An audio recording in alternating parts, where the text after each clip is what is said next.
back, relax, and maybe get yourself a snack. Me and you gonna have a little chat about books. Hey guys, so this is going to be a relatively quick video just to kind of announce that SPFBO5 has come to a close, and the amazing news is the book I chose won the whole competition, which is so exciting.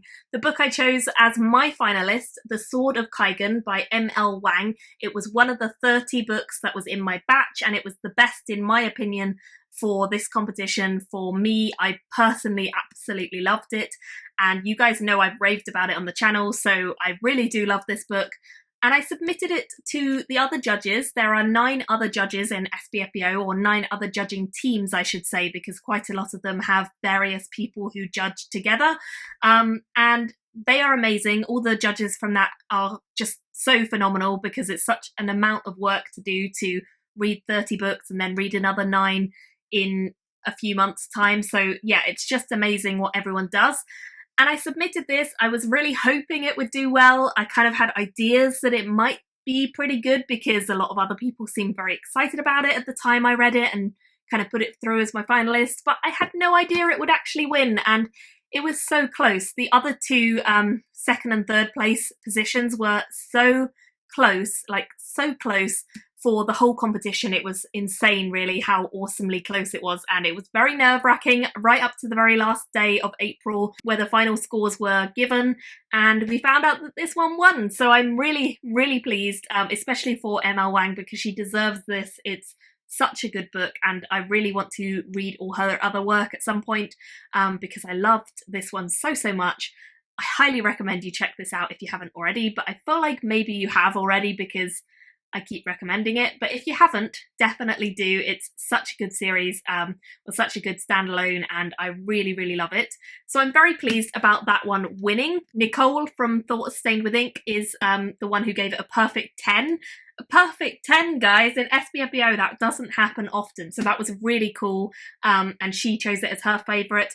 And then Fantasy Faction and Fantasy Book Critic also chose it as their favourite. I had it as my favourite, so that's 4 of the 10 judges choosing it as a favourite, which is so cool. And I think it got joint highest of all time score, like average score. So yeah, it got an 8.65 across 10 different judging blogs, which is really high and very amazing. So yeah, perfect 10, 9.5 from me, and then loads of 9s and amazing other scores from all the other judges. So that was awesome.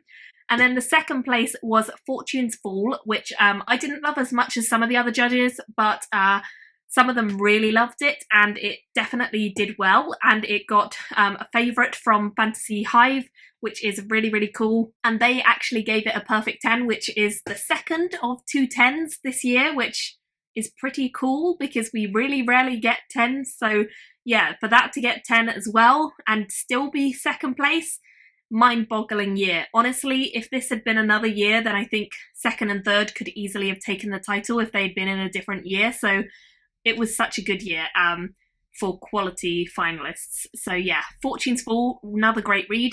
And then Blood of Heirs was another one that I really enjoyed, which also was highly well received by all the judges. And again, it was a favourite of Lynn's books. She chose that as her favourite, so it got lots of really good scores. There was 0.05 of an average score between second and third, so it was that close. It was so close, and yeah, really exciting kind of final score for those 3 books. And then the other books that were on the finalists, 4th place was A Tale of Stars and Shadow. Joint 5th we had Calenon's Rising and Never Die, and then 6th place was Beggars and Rebellion. 7th was Blade's Edge. 8th was A Sea of Broken Glass, and 9th was Spark City. Once again, I'm so pleased this book won and that it's getting exposure, because it's so deserves it, and I love it, and I think you guys should all read it. But yeah, I'm so pleased for everyone this year, and it also sounds like the finalists all kind of had a really great time becoming friends over the course of this competition as well, which is such a invaluable thing, really, because it's kind of an isolating world sometimes when you're on the internet writing books or reading books, being a blogger, a reviewer, a writer, an author, whatever you are, it can be a bit of an isolating world. And I think they all found this competition to be a real source of genuine joy and friendship between them. So that's amazing. And then, of course, there's the Facebook group, which is always lots of fun because there's always discussions there. Everyone tries to boost up one another and kind of rave about self-published books. And this is proof, guys, that self-published books are amazing and sometimes so much better than traditional published books. There's really no comparison anymore. I feel like the quality of a self-published book can be as good as or better. So I really think that SPFBO is the competition that proves that, and I love it.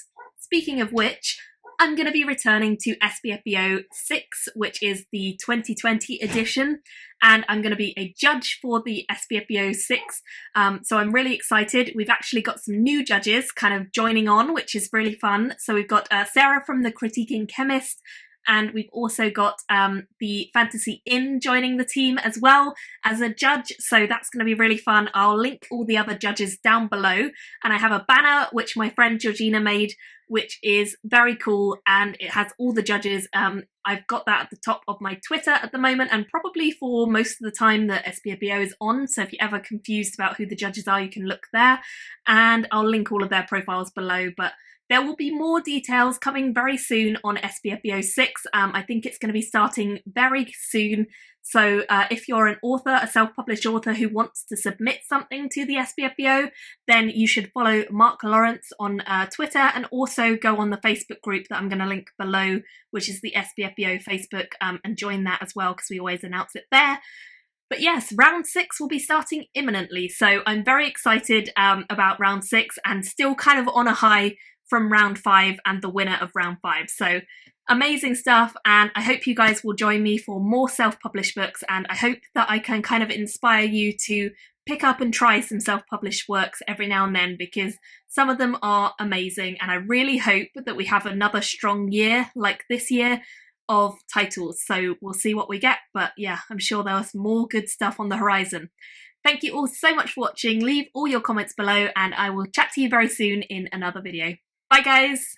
Thank you for watching my video today. Go pick up a book, then come back and chat with